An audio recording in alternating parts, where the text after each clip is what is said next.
All these facts confirm the current task of denazification and demilitarization of Ukraine, and the elimination of threats emanating from its territory. And all of them will undoubtedly be accomplished, as representatives of the Russian leadership have repeatedly stated. But that's not all. At the school, we spoke about who finances all this obscurantism. So what is happening with them and how? The current slowdown in the pace of global economic development is generally linked to the tariff confrontation initiated by the United States of America. I would like to remind you that according to IMF data, in 2024, the growth of global GDP did not exceed the level of 3.2%. That's the forecast for 2025. And there was, according to the forecast for 2025, it was 3%, even 3.2%. One of the significant factors that introduced uncertainty and aggravated the situation in the global economy in recent years was the consequences of the illegal unilateral restrictions imposed by the West against Russia under the pretext of helping Ukraine. This is a comprehensive story. This is hybrid warfare. Let's see who was hit first. Restrictive measures against the Russian economy struck a blow to international production and supply chains, caused an imbalance in investment and trade flows, contributed to the exacerbation of the debt problem, and reduced for many countries the possibility of access to goods, services, finances, and technologies, damaging the principles of fair competition. It is important to note that the harmful consequences of the restrictions were experienced and continue to be experienced by those who use them in their own geopolitical interests. Again, let's return to the figures.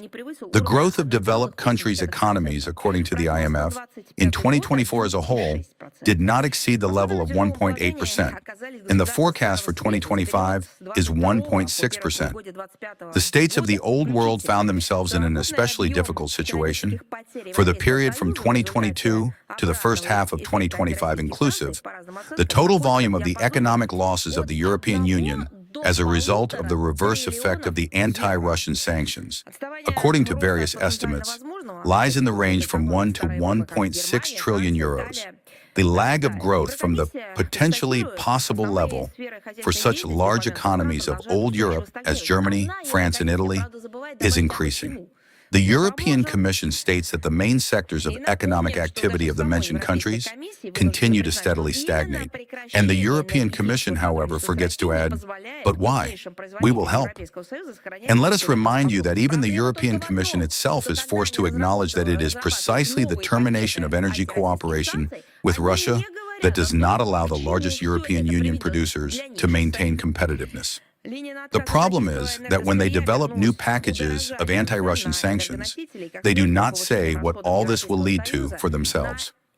The course toward refusing Russian energy raw materials turned into an increase in prices for energy carriers, and as a consequence, an increase in the European Union's expenditures on energy imports. At the previous briefing, as you may recall, I elaborated on this topic in detail. The European Union, according to Eurostat's calculations, since the introduction of sanctions against Russia, has overpaid for blue fuel on the order of 200 billion euros. And according to Russian experts' estimates, 750 billion euros. But so to speak, let's even look at their stated figures. In any case, the dynamics are obvious. The energy crisis and the policy of ill-considered decarbonization are leading Europe toward deindustrialization. Along with high prices for energy carriers, the initiators of the sanctions confrontation were hit by reciprocal Russian restrictions in a number of areas of previously mutually beneficial cooperation, which brought benefits and profit to everyone and the opportunity to plan their development in the long term. After Russia's retaliatory closure of its airspace to airlines of unfriendly countries, their air carriers faced a decline in competitiveness due to a sharp increase in flight duration on Asian routes. A similar situation befell the European woodworking industry, which was oriented toward the products of Russia's forest industry complex, The lack of access to Russian timber led to an increase in raw material prices and a decrease in the competitiveness of the final products. For Finland, which was distinguished by traditionally close cooperation, well, was distinguished is how we'll have to speak from now on, given what they have done to our bilateral relations. So, Finland, which traditionally had close cooperation with domestic companies in this sector, the severing of economic ties with Russia resulted in an increased number of bankruptcies among specialized enterprises and companies in related fields. By the end of 2024, GDP had decreased by 0.1%, and inflation reached 8.4%.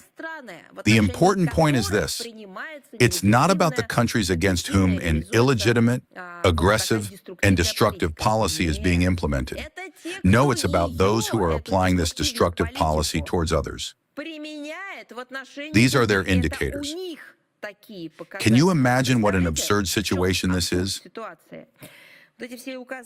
All these mentioned costs are only the visible part of the price for attempts at economic blackmail against our country. The long-term consequences for the collective West are yet to be assessed and felt.